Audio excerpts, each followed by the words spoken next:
on mélange de la farine à de l'eau et les levures et les bactéries et quelques champignons qui sont présents dans la farine, dans l'air et dans l'eau travaillent et finissent par produire une fermentation en se divisant et en se multipliant dans le levain. Donc là, on a 4 levains différents, à différents stades. Des levains durs, des levains liquides, des levains de seigle, des levains d'engrain. Là, je crois que c'est un levain de blé ancien.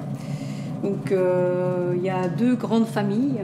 Le levain de blé dur. Donc, le blé dur, hein, c'est hydraté à 50%. Donc, on met 1 kg de farine, on va mettre 500 g d'eau. Ou on a un levain liquide, comme ici, hein, où on met autant d'eau que de farine. Donc, si on met 1 kg de farine, on met 1 kg d'eau. Pour le démarrer, le premier mélange, en général, on fait un levain liquide, hydraté à 100%. Donc on met autant de farine que d'eau. Donc on va mélanger, je sais pas, 100 g de farine et 100 g d'eau, ou 200 g de farine et 200 g d'eau, qu'on mélange et qu'on met dans un endroit chaud, par exemple 25, 26, 27 degrés, couvert avec un linge humide pour que le levain continue à respirer, mais qu'il soit protégé de croûtage, quoi. Quand la fermentation démarre, on commence à avoir des petites bulles qui apparaissent à la surface du levain. Il faut que ces bulles soient relativement nombreuses, assez nombreuses, pour pouvoir ensuite faire ce qu'on appelle un rafraîchi, c'est-à-dire nourrir le levain. C'est-à-dire que les bactéries, les levures ont épuisé les sucres rapides et lents présents dans la farine. Et donc il faut rajouter de la farine pour leur redonner matière à travailler.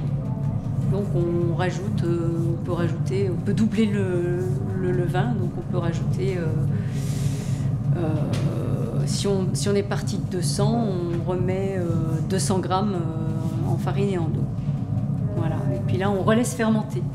Et puis il faut répéter cette opération jusqu'à ce que la fermentation soit de plus en plus rapide.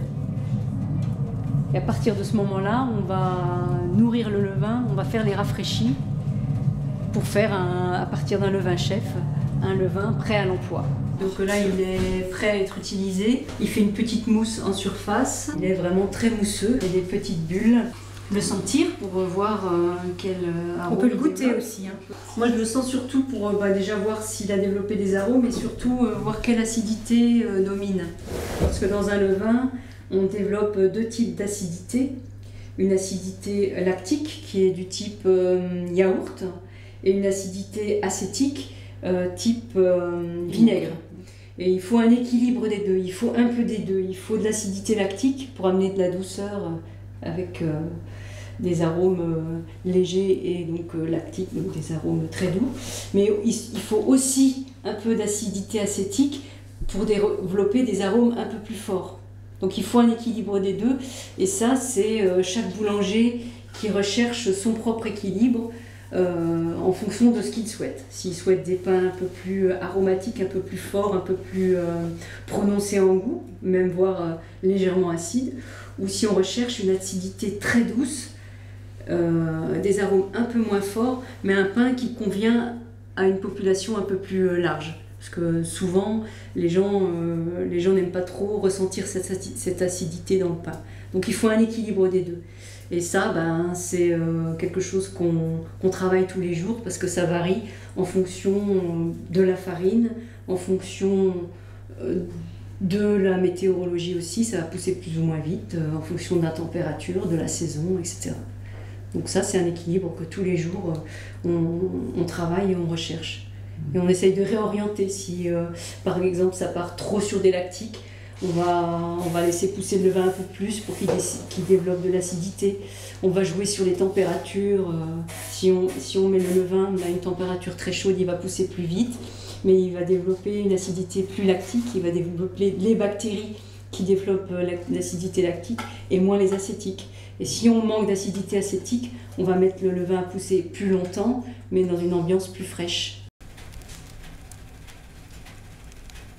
C'est de développer des arômes et de faire des pains qui ont une beaucoup plus longue conservation. Sur 1 kg de pain au levain, on peut le conserver très facilement 1 semaine. en l'enveloppant dans un torchon, le pain va rassir très lentement. Autre intérêt, c'est que dans les pains fabriqués à base de levain, sur des levains sans levure, on a une prédigestion des gluten et des sucres, ce qui fait qu'on a des pains à index glycémique beaucoup plus bas que des pains faits à la levure sur des fermentations rapides, sur des farines raffinées, c'est-à-dire dans lesquelles on a enlevé une grande partie des sons. Donc on a des pains qui sont à index glycémique très haut parce qu'on a une fermentation rapide, on n'a pas de consommation des sucres par les levures et les bactéries. Ces sucres, ils restent disponibles dans le pain et comme les gens en mangent plus et en mangent vite, ils ont beaucoup plus de saturation de sucre que dans un pain au levain dont les sucres auront été déjà assimilés en partie par le levain. L'inconvénient du pain au levain, par contre, effectivement, c'est à la fabrication, on a des temps de fermentation qui sont vraiment très longs, en tout cas beaucoup plus longs que de la fermentation à la levure. La moyenne, si on veut aller relativement rapidement, on peut faire un pain au levain en 5 heures, mais là c'est vraiment un minimum.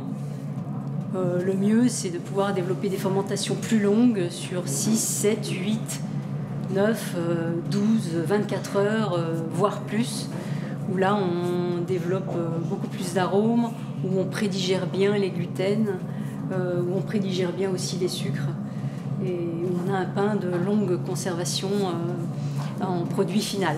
Ce qui nous semble important, c'est d'écouter nos mains. Nos mains, elles sentent la pâte et elles vont voir ce qu'il faut faire exactement.